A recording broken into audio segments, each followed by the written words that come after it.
MBN 박재인 전무입니다. 고용 쇼크라 할 정도로 일자리 문제가 심각합니다.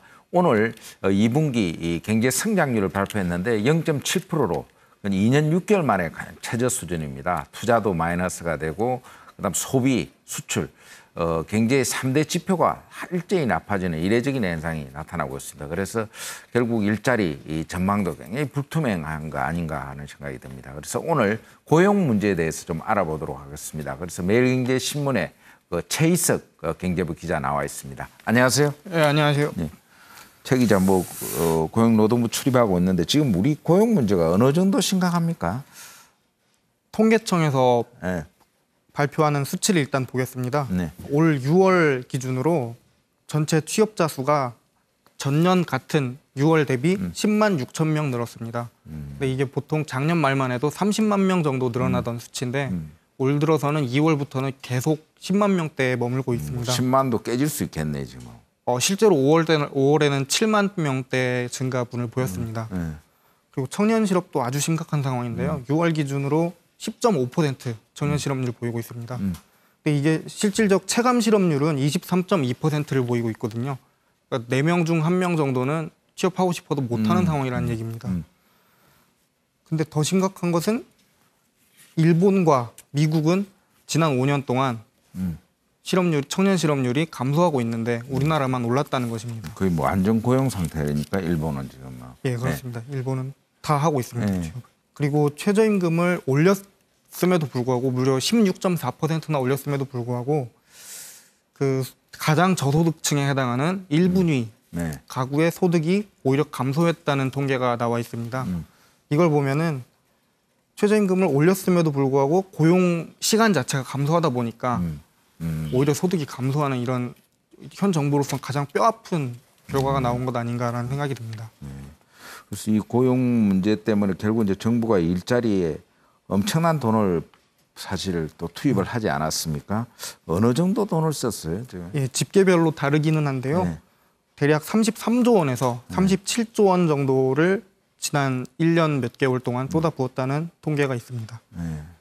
그럼에도 불구하고 정책 효과가 나오지 않기 때문에 정부에서 고심이 큰 것으로 알고 있습니다. 근데 그렇게 돈을 많이 퍼붓고도 일자리가 안 생기고 이 고용 문제가 해결이 안 되는 그 이유가 뭐라고 생각하십니까? 일단 정부 쪽 해명을 들어보면 정부에서는 이렇게 얘기합니다. 생산 가능 인구 자체가 2016년을 정점으로 해서 감소하고 있습니다.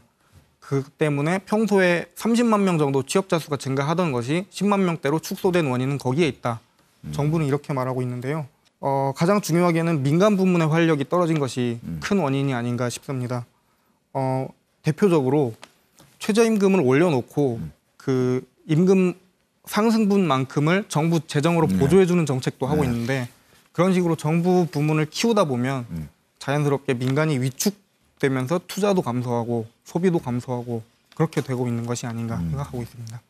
그럼 아까 일자리 같은 게 지금 어쨌든 IT 혁명이나 4차 산업 혁명 때문에 이제 자꾸 스마트화되고 스마트 팩토리라든지 자동화, 로봇화되고 이러다 보면 결국 일자리는 자꾸 줄어들 수밖에 없는 건데 그게 맞아서 이제 정부도 그 민간의 규제 같은 것도 좀 더 가감히 풀고 해야 되네. 그런 게 좀 막혀 있고. 맞습니다. 그다음 아까 이야기했는 여러 최저임금도 너무 급격하게 올리다 보니까 결국 오히려 일자리를 줄이는 그런 현상이 나타나지 않는가. 그리고 노동시장 경직성 이런 문제도 큰 숙제잖아요. 이렇게 좀 복합적으로 모든 게 지금 꼬여 있는 그런 상황이 아닌가 하는 저는 생각이 드는데 그 정부에서는 그래서 그러면 일자리에 대한 어떤 나름대로의 대책을 추가로 좀 어떤 구상하고 있는 게 있습니까? 아니면 그런 게 나왔습니까? 예, 얼마 전에 나온 하반기 경제정책 운영 방향을 보면은 일단 EITC, 그러니까 근로장려소득세제라고 하는데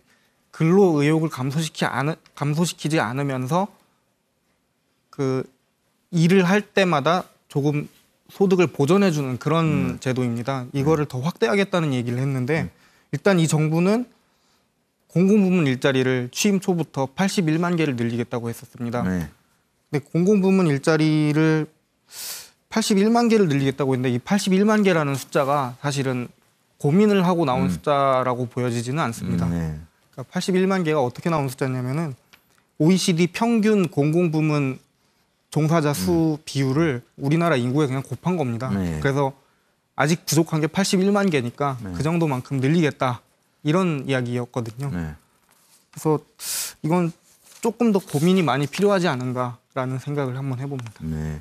어쨌든 뭐 정부에서 이제 공공 부분의 일자리도 만들고 또 나름대로 이제 규제를 좀 풀어서 일자리를 만들어야 되겠다는 생각도 하는 것 같아요. 대통령이 이제 매달 뭐 규제 점검회의도 열고 해서 과감하게 규제 혁신을 좀 이루겠다는 이야기도 뭐 한 것 같고 또 광주시하고 그 현대차의 그런 어떤 상생 일자리 모델 그 이야기도 많이 하고 그랬던 것 같은데 조금 그런 쪽으로 어떤 방향을 좀 바꾸어서 민간 쪽에서 좀 일자리가 좀 많이 만들어질 수 있도록 그렇게 했으면 좋겠는데 근데 우리 최 기자 보기에는 이 정부가 이제 재정으로 해가지고 공공부문 일자리 좀 한계가 있잖아요. 어떤 식으로 좀 일자리를 만들어야 될까? 전문가들 생각은 좀 어떻습니까? 전문가들은 그 단적으로 얼마 전에 진념 병재부총리를 만났었는데요. 진념 병재부총리가 재정에 대한 과시는 금물이다라는 아주 단적인 말씀을 하셨습니다. 일자리는 결국 민간에서 만드는 것이겠죠. 규제를 풀고 기업들이 돈을 벌 수 있게끔 일거리를 만들어주면 일거리가 있으면 일자리는 자연스럽게 만들어집니다. 그래서 정부 부문보다는 민간 부문의 창의성을 활성화시킬 수 있는 그런 방법을 찾는 것이 더 낫다고 생각합니다. 어떤 그런 방향으로 좀 정부가 좀 적극적으로 하반기부터 좀 운용할 수 있는 그런 길을 만들었으면 참 좋겠습니다. 오늘 최 기자 감사합니다. 예, 고맙습니다. 지금까지 최희석 기자와 함께 고용 쇼크, 고용 문제에 대해서 한번 알아봤습니다. 박지현의 경제노트였습니다.